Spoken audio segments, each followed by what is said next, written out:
I'm the big sister.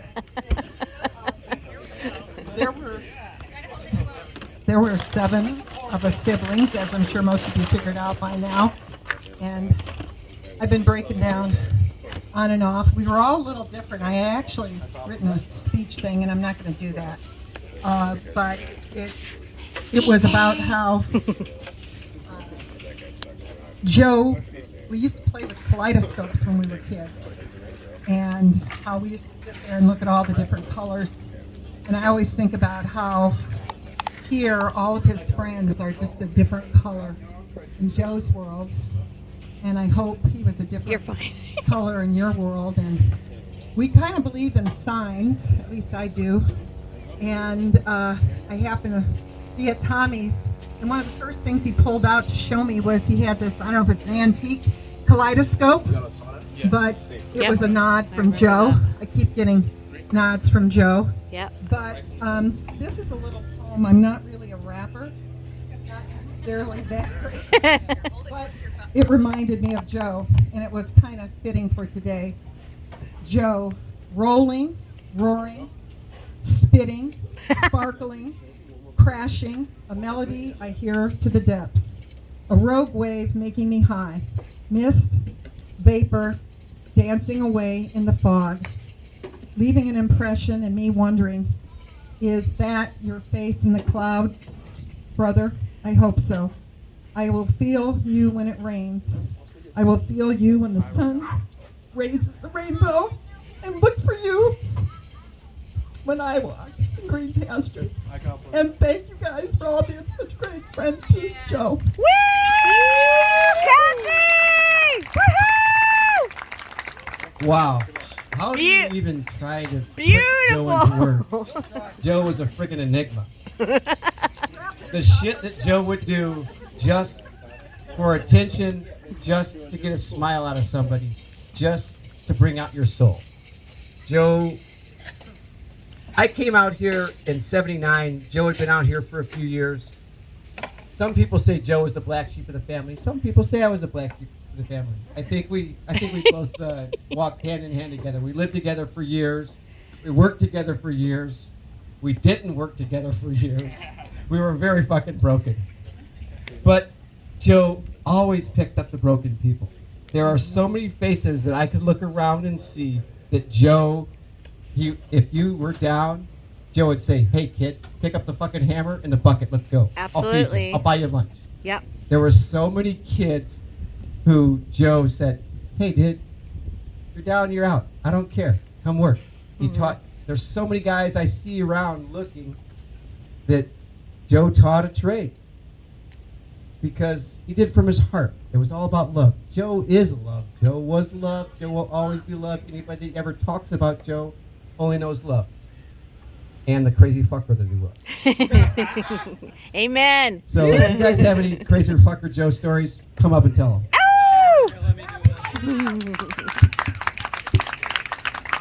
So I'm the middle bogus on Matt. Matt! Woo! Well, not anymore. Yeah, closer. Keep shaving off the top. Hold it closer, Matt. All right. I don't know. You guys have said everything. Freaking Joe Tommy. was an enabler for people. He screw that. So Joe was a terrible brother. When I was, let's see, maybe 6, we had a tree fort out in the back, and it was on a little creek back there, and you'd climb up, and the rich folks lived across the creek on a nice road over there. So we would make balls out of clay, and then pelt their cars, and then run away. And then run.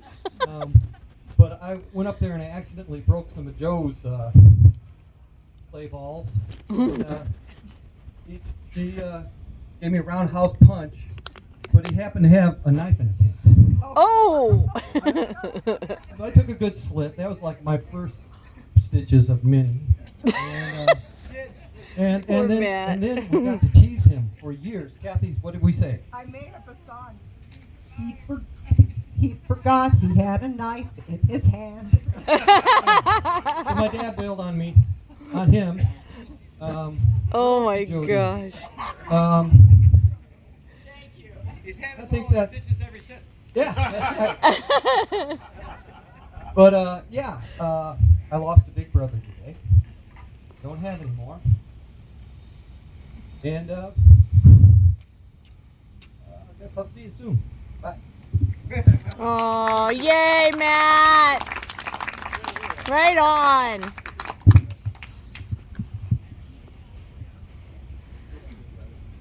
So, Joe and my family all moved to this beach around the same year, sometime in the late 80s. My dad and him became friends right off the bat. And I was little. I was 8 years old, and they were both transitioning in their lives into a new life, in a new place. And they would sit at the kitchen table, drinking, and playing that fucking harmonica all night long. Ow! And I took Joe for granted when I was 8 years old. He was a guy hanging out with my dad in the chaotic times. And I came into my young adulthood and found myself in a hard spot. I was playing with my band, touring, and I realized I lost my place to live while I was on tour. I had nowhere to go home to, and I had no skills, no life skills at all. And I got there, and Joe took me in. He put a roof over my head. He put money in my pocket. And he taught me how to be a human being. He didn't teach me how to be a man. I mean, that happened too. He taught me a trade. Like Tom was saying, I was one of those misfit toys, that landed in Joe's toy box. But he taught me how to be a human being because he taught me about doing hard work, but learning at the same time. Not just about utilitarian things. He taught me about art and the music. He was the only guy on a construction site that was listening to NPR news while all these fucking guys. He always had that on his shitty radio. Fog hat or whatever. He just had culture, in his bones. He did. And I honestly, I have such a charmed life right now. I have this beautiful family. I have such beautiful friends in my life. And none of that would have been possible if Joe didn't take me in and teach me how to be a human being. I'm sure a lot of you guys could relate to that. He's the only guy that could. I don't know how many garages on this beach he's backed his band into. A shitload.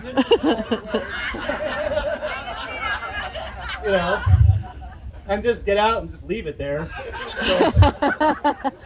Hopefully he didn't hit the house while he's backing in. Yeah, well, there was one time he actually did a 3-point turn in our driveway and hit 3 cars. Bing, bonk, bonk, bonk. Oh yeah. And then he'd get you guys out and say, "You guys drove, not me." Yeah, it wasn't me. No, that's not true. Actually, he always owned all his shit too. Yeah, he did. Because he was an exceptional human being.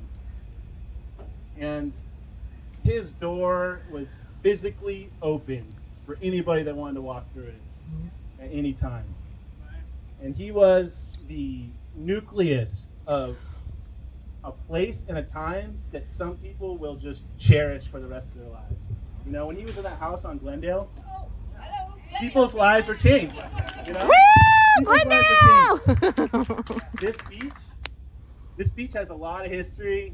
It's a place for wild ass people. Everyone here is insane. All of you motherfuckers are insane. SSO! He was right at home. He was right at home with that. And he contributed that in the best way because he was insane, but he had the biggest heart and he was the most caring person. He was the most important person I've ever known in my life. And he loved you guys, and I loved him. I think you guys are all right. Woo! That was beautiful. That was beautiful.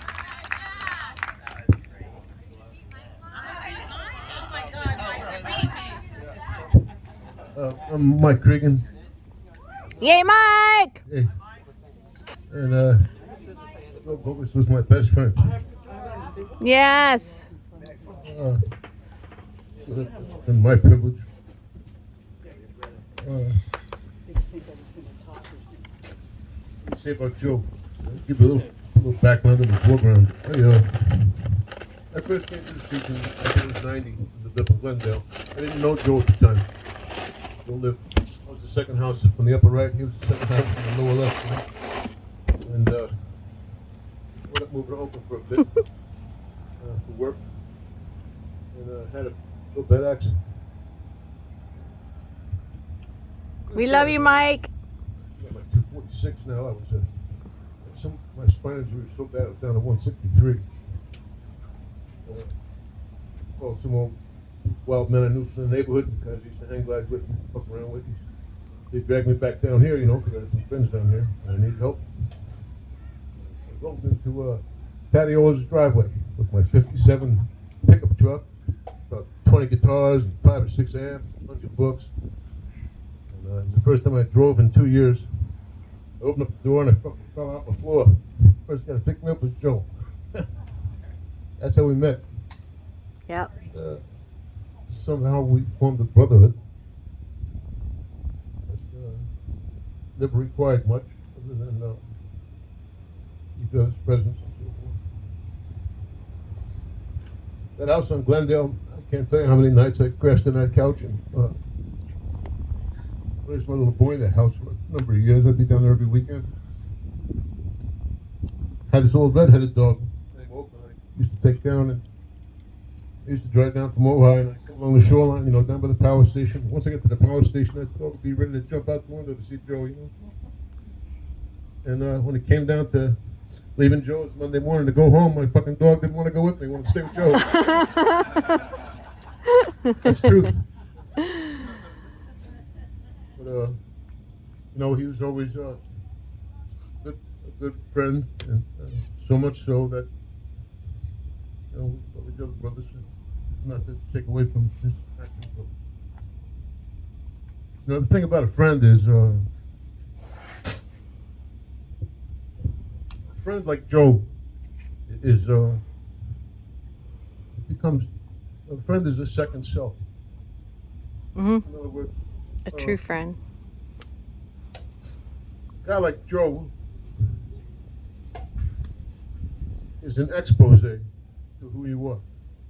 Whatever you are, with Joe as your friend, you are more of who you are. And he wasn't a taker, he testified, he's a giver. I miss him very much, but like Max said, probably the most important person in my life. Wow. Anyway, that's all I have. Well, Mike, that was beautiful. Right on. Hi, Mike, my old neighbor. I knew Mike, I knew Joe, and a few of you others who joined us on Glendale. We Woohoo! have many Glendale Glendale! memories. Yes, Joanne. Hi. Hi, Darian, guys. Many memories on Glendale. Yeah, go there. Yes. And Joe was such a wonderful person to all of us, as we all know, and that's why we're here. I have memories of Joe when my daughter, who paddled out today, was a little girl, and we'd go down What you there. need, Charlie? And Joe play music. We'd celebrate life. We'd enjoy life. We played cards. We always had fun, fireplaces, family gatherings, and Joe was family to me. We all lived on Glendale. We enjoyed the beach. Jerry Ann met Joe in the jacuzzi. And Joe popped out of the jacuzzi. The beginning of Jerry and Get Joe. back in the jacuzzi. Yeah. And we shared many memories with both of them. And, I can't say enough about the the music portion that he did in our life, we'd get together. Mike would play guitar, we'd have the shakers, we'd have the congos, we'd have the drums, and we would sing and party and have the best time in the evenings and have just memories, holiday after holiday after holiday. And up until the recent, we celebrated with Joe. So you that are here as friends, just loving him because he loved with a big heart. He used to say that you were his son. And I remember for years, well, you know, he's doing so good, and we talk about it. We talk about encyclopedias. He was so intelligent that we'd get into these conversations. And I'm like, Joe, I got to go to work tomorrow. We can't talk anymore. But that was Joe, you know. He was very intelligent, very loving. And Joe, we are going to miss you terribly. Thank you. Woo! Good job, Joanne! Who's next? I just want to ad lib to what Joanne said. My husband Doug, we used to have the party, the barbecues. I remember all you guys. There's Erica, there's Jared, there's Yvette, there's, I'm sorry, I'm having CRS. Richard, there you go. And everybody, I see a lot of faces. I miss Jerry Ann terribly. We all used to have the glass of wine. We used to hang. We knew everybody on Glendale. It was the awesome street to be on, the harmonicas, everything. I don't know what else I can say. I just wanted to add, and thank you for having us here to share in this. Yay! Oh, yeah. And then Joe did the bonfires, and then the 4th of July, and he burned his foot and all that good stuff. It was always How a many good time. times did Joe burn himself? Glendale people. Yeah, Woo! we first moved there about 11 o'clock at night. All of a sudden I see lights. And I'm, what the heck? Joe's having a bonfire across the street. I'm like, where did we move, man? And I'm not kidding. It was like when there was no houses there, it was all the time. And then the one time Terry's talking about is we had a stage, we had a band, and Joe went to barbecue, and next thing he does is tries to put more fluid in the barbecue. Oh no! It goes all over the place. Joe, You don't know how to make a fucking fire. Joe tries to put it out with his thongs, Oh and shit! it stuck to him. I don't know if you remember. They burned to his feet, melted to his feet. He had 3rd-degree burns on his foot, but the band kept on playing. But yeah, Joe, he did a lot of work at my house. He was something else.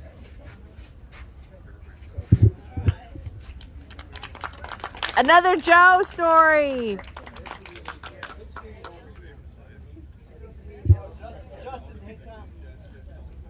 Justin! My little brother Justin.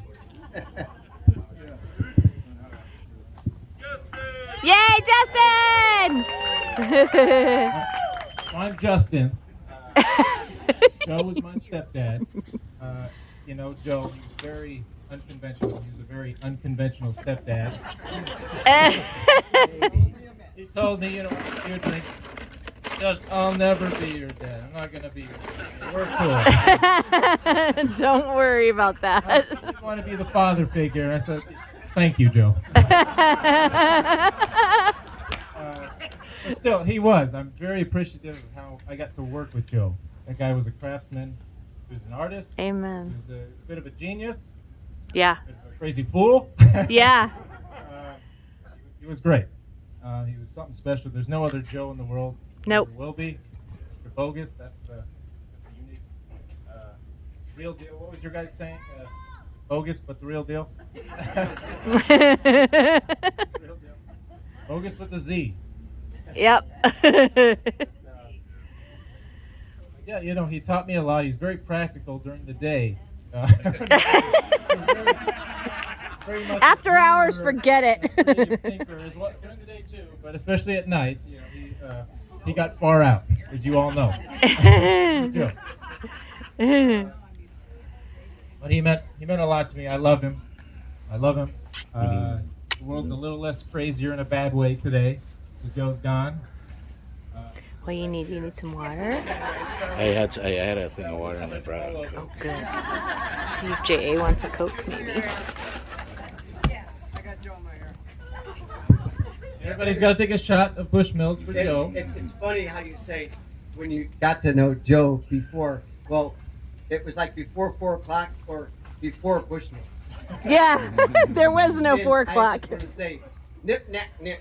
And then Joe would want to go to tell you a story, and you go, Yeah. wait a minute. Yeah. Wait a And- minute. what- Arrgh. Arr. Fucking Kragen, that dude, man. I had many conversations with Joe, and the love that he had for you as a son was amazing. I never got the chance to sit He was there so proud of you, and tell Justin. Joe loved you like his own. He would have given you, and I'm sure he did many times, I'm sure on his back. He just really loved you and your mom so much. You guys were his world. Yep. Jerry Ann, Mhm. he loved you so much. Every time we talk, him and I on the phone, between 4 and 6. Depending on the time. You know, there's the bonus hour, there's the witching hour, there's the Joe hour. I love you guys. My brother Joe, God bless you all. Joe. God bless Joe. Yay. Here's the Joe. Everybody's got to have a shot of Bushmills. Jerry Ann? Yeah, Joe was the bit of an extrovert. Well, Mom and I are the introverts, we're the quiet ones. He brought us out like he does with people who visit him, and introduced us to a lot of great people. A lot of them here today, of course. So love you guys.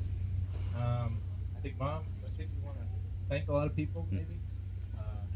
Let's thank Uncle for everything everybody did as soon as Joe passed, getting Mom moved out, getting everything situated. It meant a lot. It meant the world to Mom. And Lisa for letting us have this wonderful venue Right there, and helping Jen, us put it big together. help. Lisa, Renaud. Joanne. Lisa set this whole thing up. This is Lisa's doing. Yes. Had a Yes. lot of all Lisa. all over it. And her wonderful Karen. friends. We can go on. Let's not forget anybody. All the whole Bogus family, of course. The lady. Thank you, Taco Man. Thanks to Dan, Big Dan, Boston Dan. I don't think he's here today. but Karen, he helped a lot Bonnie. with the estate sale and helping out. Karen and Bonnie, Karen. Karen. The list goes on. You guys helped Thank plan the sun for this. being out today. That's right.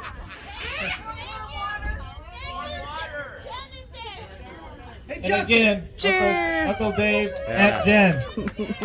So much of a huge help for Mom. Transition. We're here for you all the time. Yep. And don't forget to tip your bartender.